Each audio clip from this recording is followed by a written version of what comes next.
Halo teman-teman Foodpreneur Indonesia, ketemu lagi dengan saya Stefani Kurniadi di sesi Q&A. Hari ini udah banyak banget pertanyaan yang menarik. Oke, kita langsung aja untuk belajar bareng dari sesi Q&A hari ini.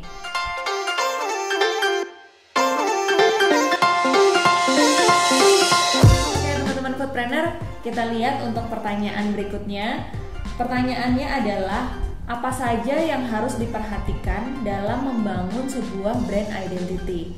Nah, pertanyaan ini menarik nih karena brand identity ini sebetulnya adalah salah satu faktor yang bisa membuat brand kita ini mudah dikenal dan dicintai oleh banyak orang. Karena kan sekarang eranya social media ya, karena orang pertama kali lihat brand kita itu rata-rata ya lewat Instagram, lewat Facebook, kemudian lewat YouTube. Sehingga brand identity ini betul-betul memegang peranan penting. Apakah si brand identity-nya menarik atau enggak, kemudian kekinian atau enggak, orang akan dengan mudah menjudge pertama kali brand kita dari pertama kali mereka lihat brand kita di social media tersebut. Nah, saya punya 4 hal yang penting sekali untuk kita perhatikan di dalam membangun brand identity. Yang pertama itu adalah target market. Kenapa sih target market ini penting dalam hal brand identity? Karena teman-teman foodpreneur misalnya nih sebagai seorang anak muda umurnya 21 tahun misalnya, hanya pengen datang ke tempat-tempat makan atau tempat-tempat nongkrong yang memang sesuai dengan umur kita, sesuai dengan karakter kita. Tapi tentu beda aja dong dengan misalnya teman-teman lain yang misalnya umurnya 35 tahun, kemudian udah punya 2 orang anak kecil misalnya. Tentu mereka juga pengen datangnya ke tempat yang sesuai dengan keluarga mereka, kemudian sesuai dengan personality mereka. Maka hal ini terlihat bahwa setiap orang di segmen umur tertentu, di segmen karakter tertentu itu memiliki preferensi yang berbeda-beda terhadap brand yang ingin mereka datangi dan brand yang mereka sukai. Inilah salah satu hal yang kenapa target market ini menjadi penting. Sehingga pada saat kita menyusun identitas brand kita harus menetapkan dulu siapa sih target market kita. Apakah target market kita ini anak SMA misalnya? Apakah target market kita ini sebetulnya eksekutif muda? Atau justru keluarga? Keluarganya yang anaknya umur berapa? Anaknya SD, anaknya udah gede misalnya. Itu akan menentukan preferensi yang berbeda-beda pada saat kita nanti menentukan si brand identity kita. Jadi memahami target market ini sangat penting agar apa yang kita susun di dalam brand identity ini tidak salah sasaran. Nah, masuk ke elemen yang kedua yang mempengaruhi brand identity itu adalah karakter dari brand yang ingin kita bangun. Jadi contohnya, walaupun kita memiliki target market yang sama, jadi misalnya kita menyasar ke eksekutif muda misalnya, karakter dari brand itu kita memiliki banyak opsi atau pilihan. Apakah misalnya karakter brand kita ini kita pengen positioningnya sebagai brand yang cool, kemudian serius, kemudian smart, tapi kita juga bisa membangun brand identity dari brand kita misalnya jenaka atau friendly. Jadi macam-macam karakter yang bisa kita munculkan di dalam brand identity walaupun target market kita menyasar target market yang sama.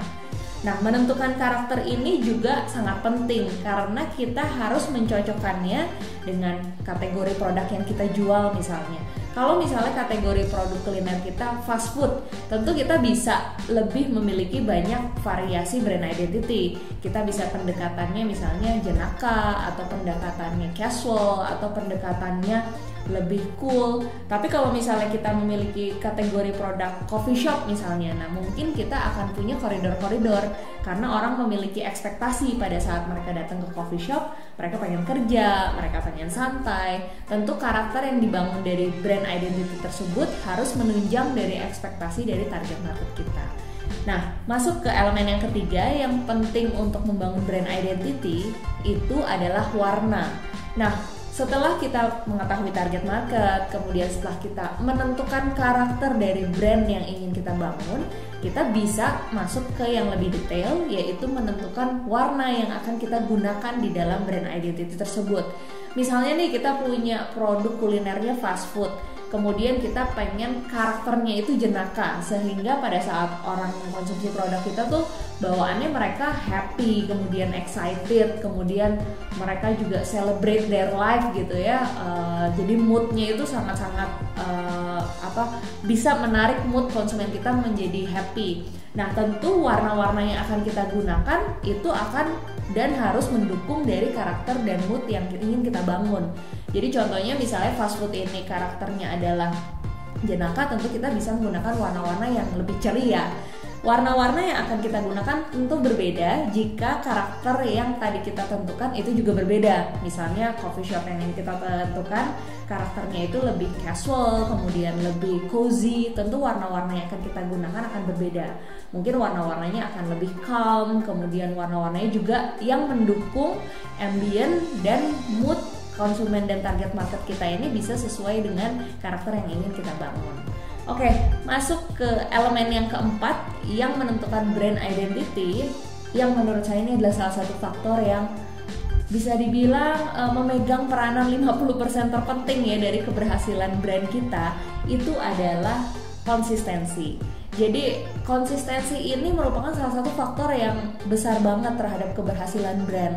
Karena jika kita hanya menggunakan elemen-elemen tadi, misalnya kita menentukan nih, oke, kita punya 3 warna yang akan kita gunakan sebagai identitas brand kita, tapi kita tidak konsisten menggunakannya, maka itu sama aja brand kita tidak akan berhasil. Karena orang-orang akan mengingat kita apabila kita terus mengulang hal yang sama, baik dari sisi penggunaan warna, kemudian dari sisi penggunaan bahasa di sosmed, di desain grafis pada saat konsumen datang dan ketemu dengan waiter kita misalnya.